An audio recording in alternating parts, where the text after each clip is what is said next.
رب اشرح لي صدري ويسر لي أمري واحلل عقدة من لساني يفقه قولي واللهم ثبتنا عند الموت بلا إله إلا الله واللهم اجعلنا من الذين آمنوا وعملوا الصالحات وتواصوا بالحق وتواصوا بالصبر آمين يا رب العالمين। আজকের খুতবায় আমার নিয়ত হলো ইনশাআল্লাহ কুরআনের সপ্তম সূরার কয়েকটি আয়াতের উপর কিছু ভাবনা শেয়ার করা। সূরাটি হলো সূরাতুল আরাফ।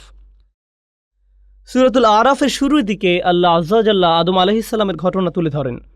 এই ঘটনার কিছু কিছু বিবরণ কুরআনের বেশ কয়েক জায়গায় পাওয়া যায়, সর্বমোট 7 জায়গায়। প্রতিবার ঘটনার নতুন কিছু দিক তুলে ধরা হয়েছে। সুতরাং এটা ঘটনার পুনরাবৃত্তি নয়, বরং একই ঘটনার ভিন্ন ভিন্ন দৃষ্টিভঙ্গি। তাই সূরাতুল আরাফে ঘটনাটির নির্দিষ্ট একটি দৃষ্টিভঙ্গি বর্ণনা করা হয়েছে। এখান থেকে যে শিক্ষা আমরা লাভ করব তা একেবারেই অনন্য।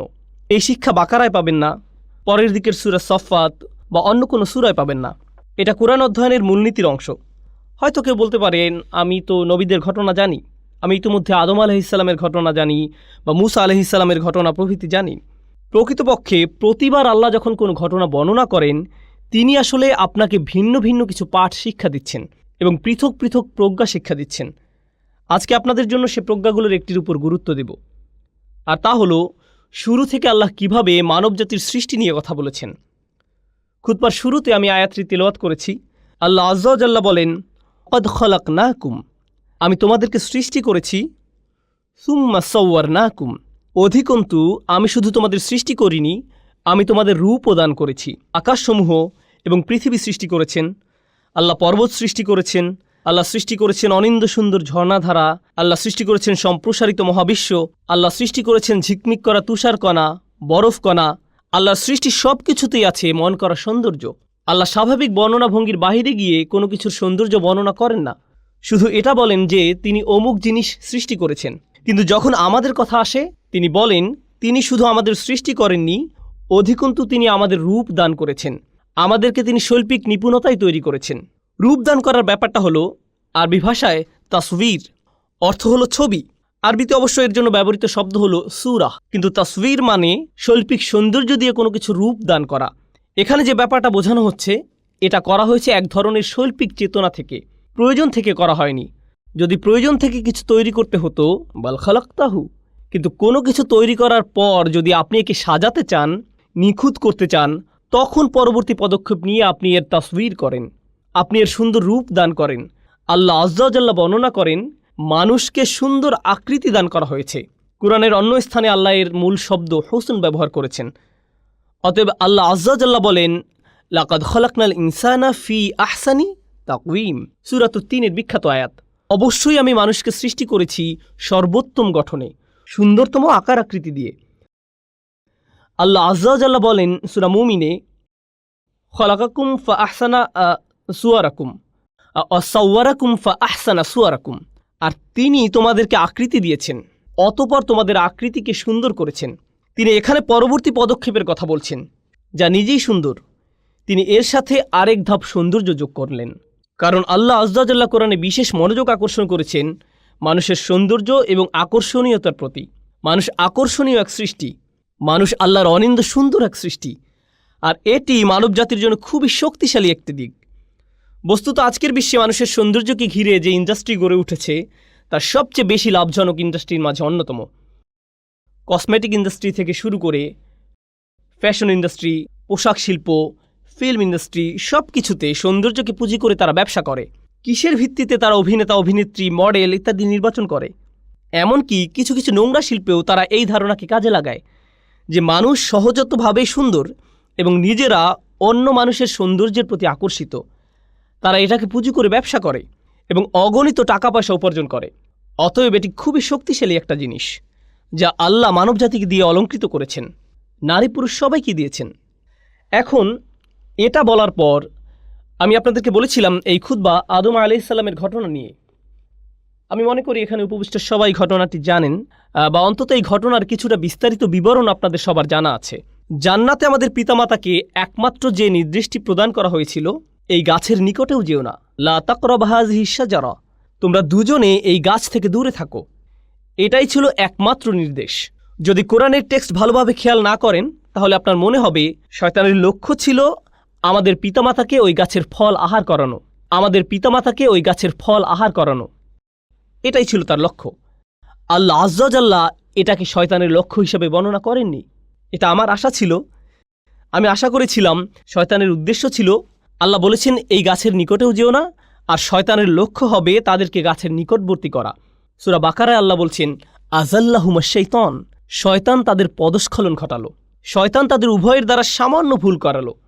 আমরা এখনো জানি না সে পদস্খলনটি আসলে কি, কিন্তু সূরাতুল আরাফে আল্লাহ শুধু আমাদের বলেননি শয়তান কি করেছে, আল্লাহ আমাদেরকে তার উদ্দেশ্যের কথাও বলেছেন। তো কেন সে তাদেরকে গাছের নিকটবর্তী করতে চেয়েছিল? গাছ থেকে নিষিদ্ধ ফল আহার করানোই কি তার লক্ষ্য ছিল, নাকি তার মাথায় আরও অন্য কোনো উদ্দেশ্য ছিল যা মানবজাতিকে ধ্বংস করে ছাড়বে? আমাদেরকে একটি ব্যাপার বুঝতে হবে।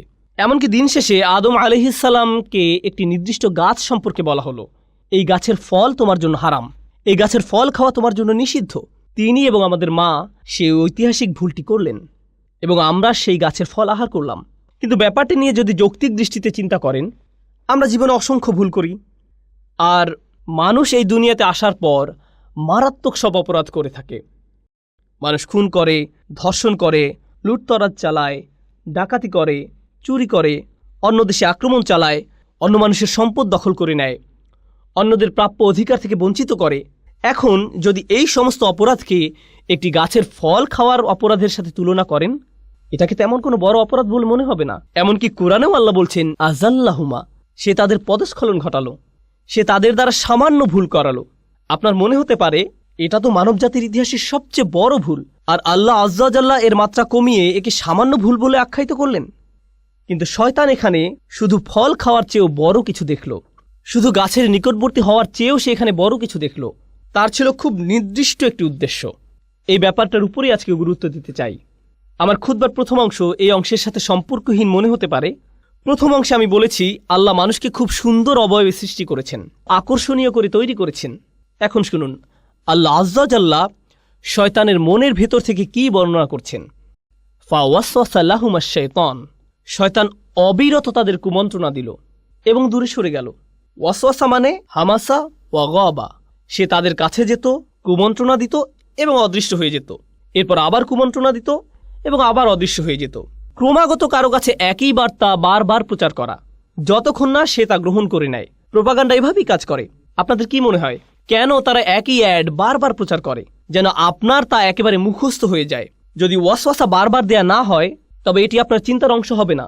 কোকের একটি বিজ্ঞাপন 10-15 বার দেখার পর হঠাৎ করে আপনার ইফতারিতে কোকের প্রয়োজন হয়। ভাবছেন কিরে, কোকের চিন্তা কোত্থেকে মাথায় এলো? তাহলে ওয়াসওয়াসা মানে মনের মধ্যে কোনো কিছুর ধারণা বারবার প্রবেশ করিয়ে দেয়া। এখন তার উদ্দেশ্য কি ছিল? আল্লাহ বলেন লিয়ুবদিয়া লাহুমা মা উরিয়া আনহুমা মিন সাওআতিহিমা। তিনি এখানে গাছের কথা উল্লেখ করেনি। শয়তান তাদের বারবার কুমন্ত্রণা দিতে লাগলো। এই অংশটা মনোযোগ দিয়ে শুনুন। তাদের কুৎসিত অংশ থেকে যা ঢাকা ছিল, যাতে সে তাদের জন্য তা প্রকাশ করে দেয়, অর্থাৎ তাদের উলঙ্গ শরীর। এখন এই অংশটি বোঝা একটু কঠিন, কারণ ঠিক কয়েক মুহূর্ত আগে একই সূরার আরেকটি আয়াতে আল্লাহ বলেন তিনি আমাদেরকে কেমন করে সৃষ্টি করেছেন? সুন্দর রূপে। এখন আল্লাহ বলছেন শয়তান চেয়েছিল আমাদের পিতামাতা যেন কুৎসিত রূপে একে অপরের নিকট প্রকাশিত হয়ে পড়ে, অর্থাৎ উলঙ্গ অবস্থায়। সে চেয়েছিল তাদের নিকট থেকে তাদের জামা কাপড় খুলে ফেলতে। এটাই ছিল তার লক্ষ্য। এখানে দুটি প্রশ্ন দেখা দেয়। প্রথমত, আল্লাহ কেন বলেননি যে শয়তান তাদেরকে গাছের ফল আহার করাতে চেয়েছিল? আর দ্বিতীয়ত, হঠাৎ করে কেন যে শরীর আল্লাহ সুন্দর আকৃতিতে সৃষ্টি করেছেন এখন সেটা কুৎসিত? আল্লাহ কোন কারণে এই কথা বলছেন? এই সমস্যাটি মানবজাতিকে, বিশেষ করে ঈমানদারদের অবশ্যই বুঝতে হবে। আল্লাহ আজ্জা জাল্লা এই শরীরকে সুন্দর করে সৃষ্টি করেছেন। প্রকৃতপক্ষে একজন পুরুষের কাছে সবচেয়ে আকর্ষণীয় বিষয় হলো একজন নারী। আল্লাহ আজ্জা জাল্লা এই শরীরকে সুন্দর করে সৃষ্টি করেছেন। যুয়্যিনা লিন্নাসি হুব্বুশ শাহাওয়াতি মিনান নিসা, মানুষের কাছে সবচেয়ে বেশি সুশোভিত করা হয়েছে নারী। এটি খুবই প্রভাব বিস্তারকারী শক্তি। এটি এতই শক্তিশালী যে কোরআনে গাছটির জন্য যে ভাষা ব্যবহার করা হয়েছে সেই একই ভাষা ব্যভিচারের জন্য ব্যবহার করা হয়েছে। লা তাকরাবু হাযিহিশ শাজারা লা তাকরাবুজ জিনা লা তাকরাবুল ফাওয়াহিশ। ব্যভিচারের কাছেও যেও না, কোনো নারীর সাথে অবৈধ সম্পর্ক করার কাছেও যেও না, কোনো ধরনের নির্লজ্জতা এবং বেহায়াপনার ধারে কাছেও যেও না। অতএব এটি খুবই ভয়ঙ্কর। আর এটা এমন কিছু ঠিক গাছের নিকটবর্তী হওয়ার মতো, কাছে গেলেই এটা আপনাকে টেনে ধরবে। ভেবেছিলেন এটা তো শুধু দৃষ্টি বিনিময়, তাকে দেখে পছন্দ হয়ে গিয়েছিল, এরপর আবার তাকালেন, সে মুচকি হাসি দিল, আপনিও হাসলেন। এখান থেকে ধীরে ধীরে একটা চক্রের মধ্যে আটকে গেলেন। এরপর সব কিছু সীমার বাহিরে চলে গেল।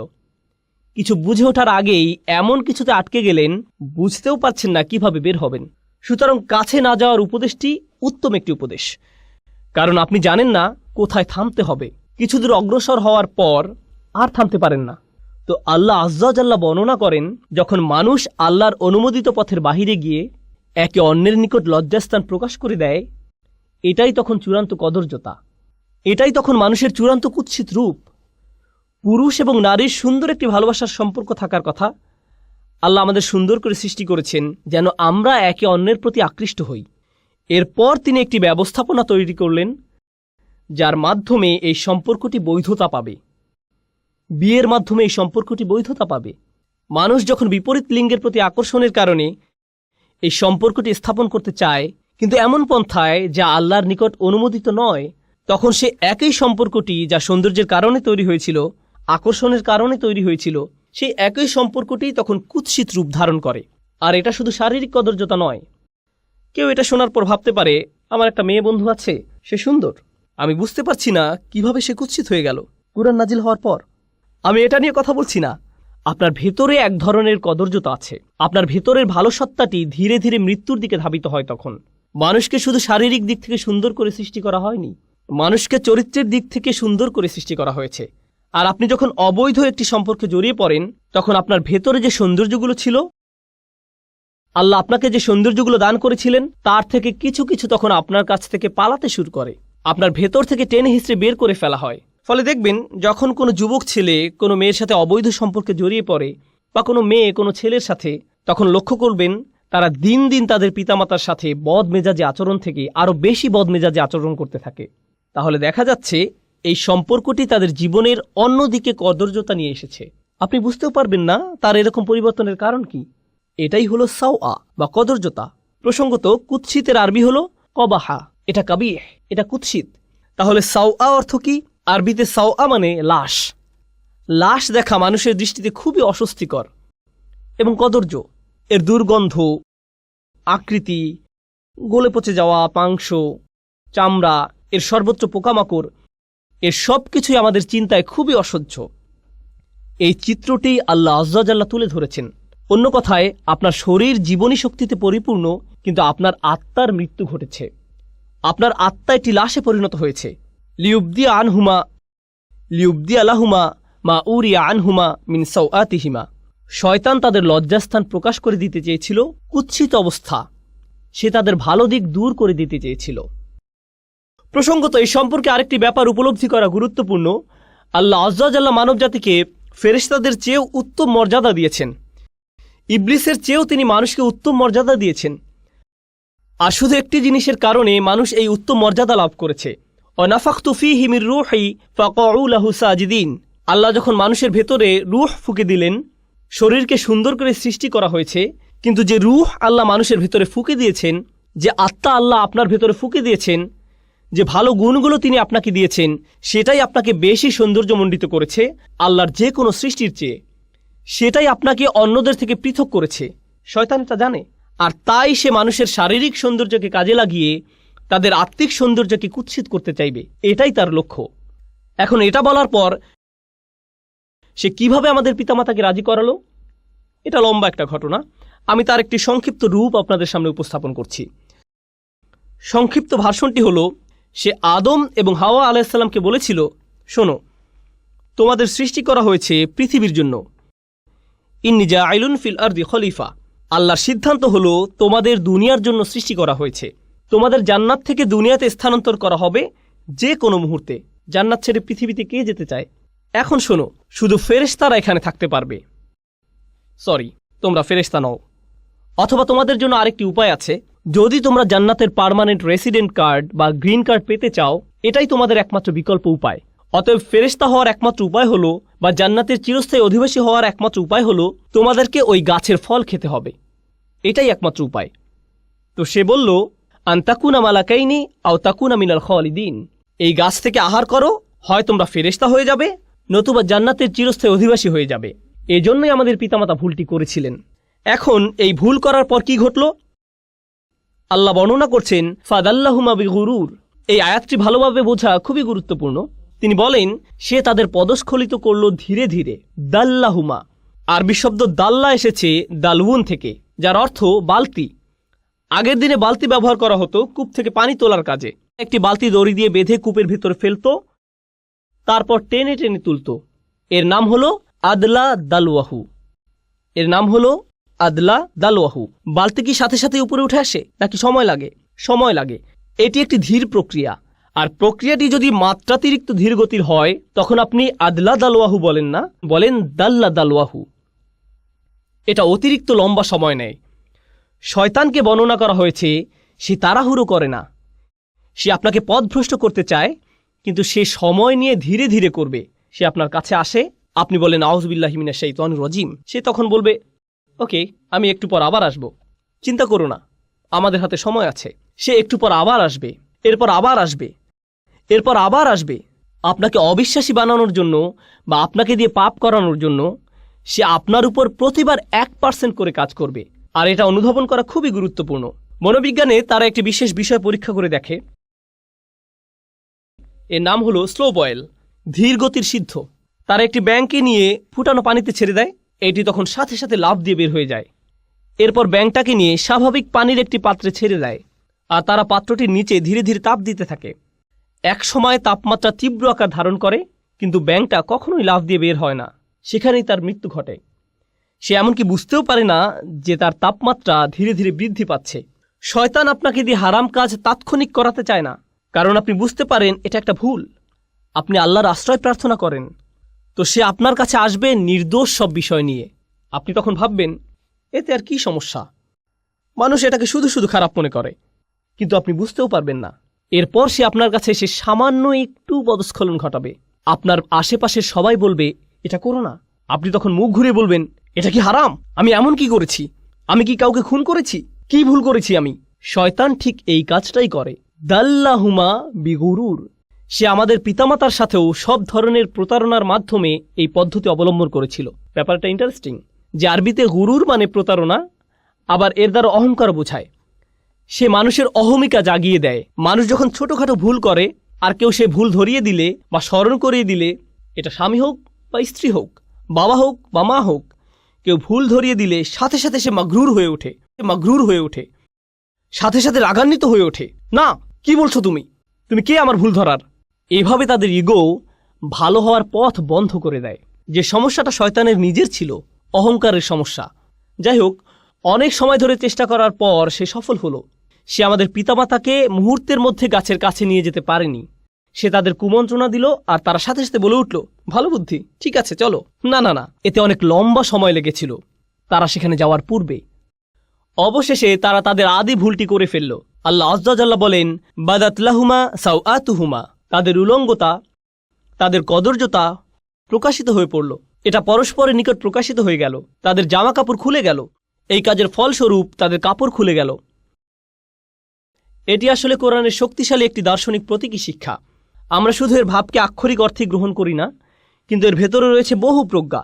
যখন মানবজাতি হারামের পথ অবলম্বন করে, হোক সেটা হারাম খাদ্য, হারাম উপার্জন, হারাম আচরণ, যখন আমরা সিদ্ধান্ত গ্রহণ করি যে আমরা আল্লাহর বিধান অমান্য করব, যখন আল্লাহ বলেন অমুক কাজ থেকে দূরে থাকো কিন্তু আপনি তার থেকে দূরে থাকেন না, তখন ধীরে ধীরে কিন্তু নিশ্চিত রূপে আপনি আপনার লজ্জাশীলতা হারিয়ে ফেলবেন। আপনি আপনার হায়া শরম হারিয়ে ফেলবেন।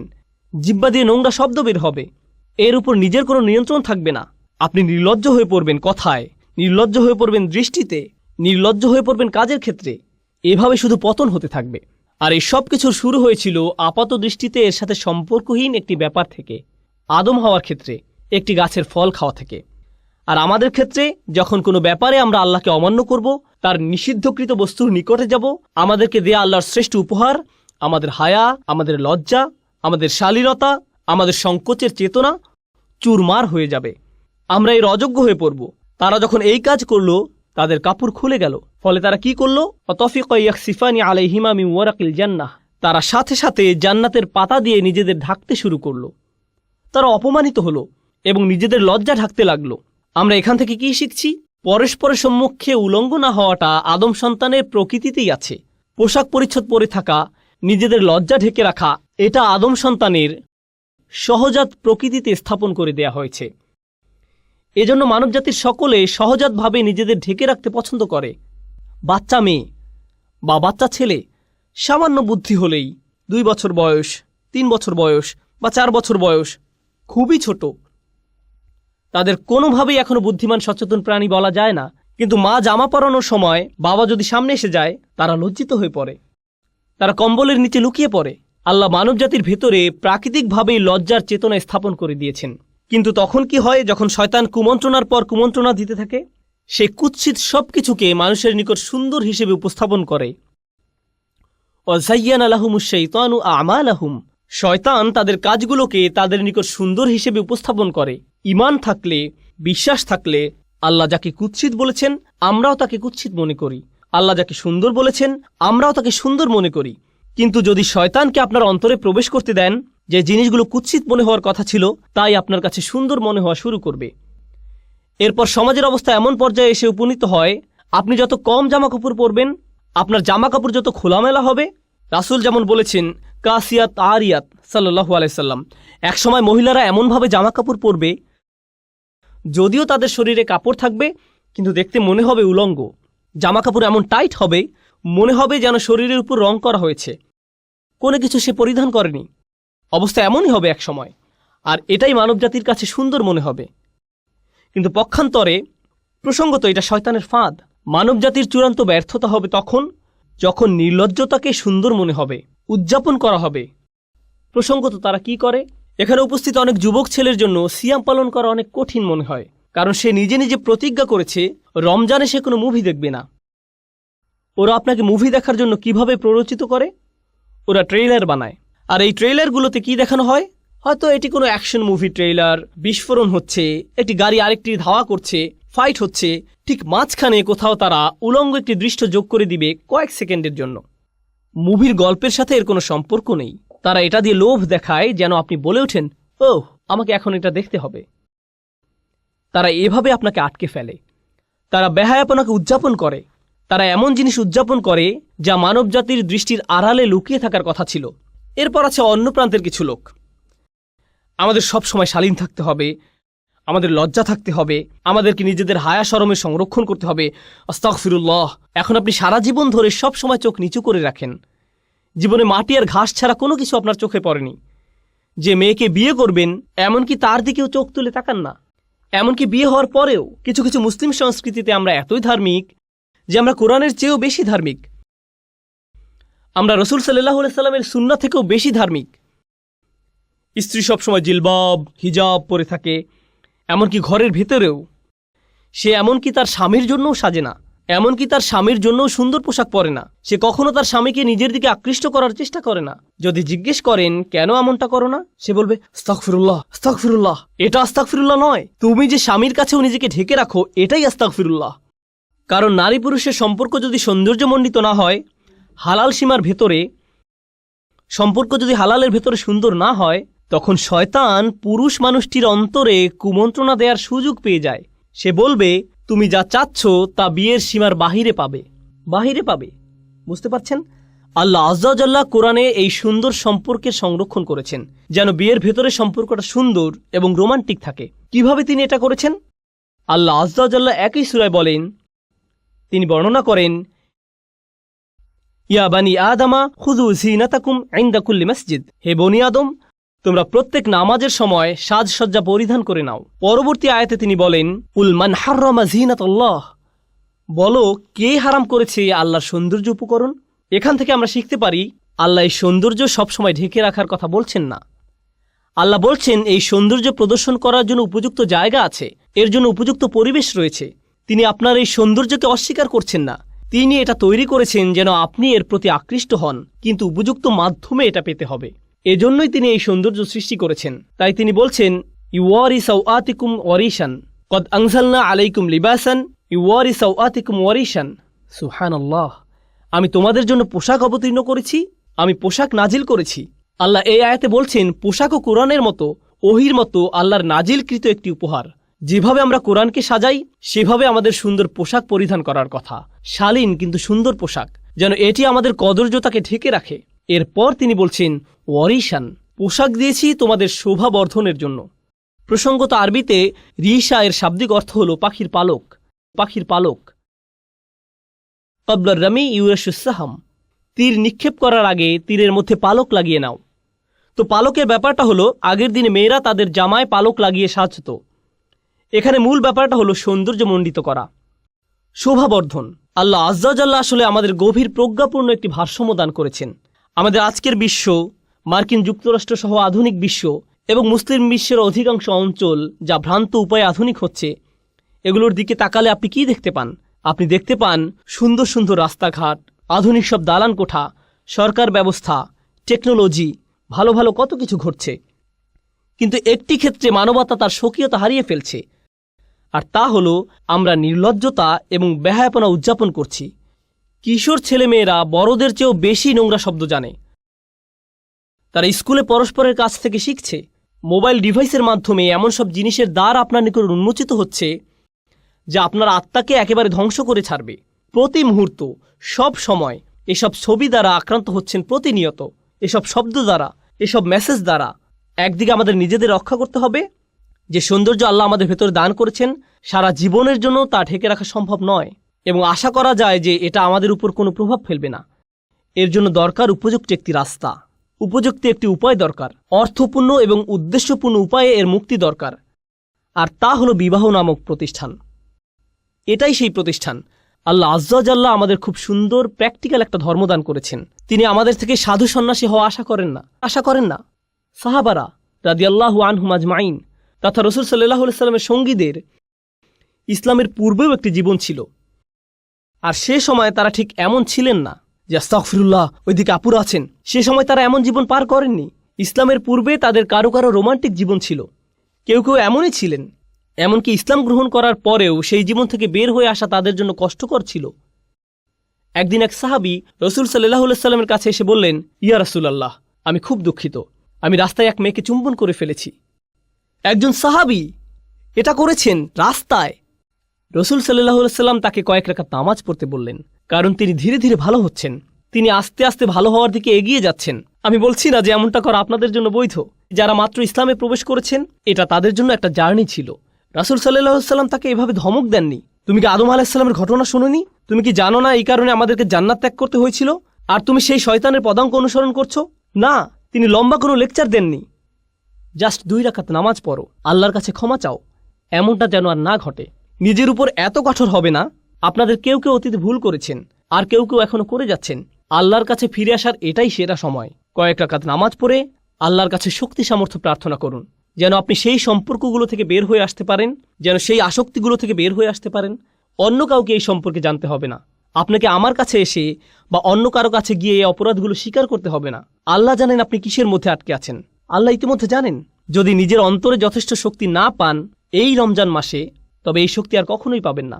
এই ধরনের সমস্যাগুলো থেকে বের হয়ে আসার এটাই শ্রেষ্ঠ সময়। এর চেয়ে উত্তম কোনো সময় হতে পারে না। তাই আমি আল্লাহ আজ্জা জাল্লার নিকট প্রার্থনা করছি, আমাদের মাঝে যারা জীবনে ভুল করেছেন বা এখনও করে যাচ্ছেন, আল্লাহ যেন আমাদের এমন ইমানের শক্তি দান করেন যেন আমরা এই ধরনের ভুলগুলো থেকে বের হয়ে আসতে পারি, এবং আমরা যেন বুঝতে পারি যে এগুলো আসলে শয়তানের চাল। আমরা যেন তার কাছ থেকে সরে আসতে পারি এবং আল্লাহর অনুমোদিত উপায় অবলম্বন করতে পারি, যেগুলো বাদে অন্যগুলো হারাম। আল্লাহ আমাদের জন্য যে পথ খোলা রেখেছেন হালালের পথ, তা যেন অবলম্বন করতে পারি। বারাকাল্লাহু লি ওয়া লাকুম ফিল কুরআনিল হাকিম ওয়া নাফা'নি ওয়া ইয়্যাকুম বিল আয়াতি ওয়া যিকরিল হাকিম।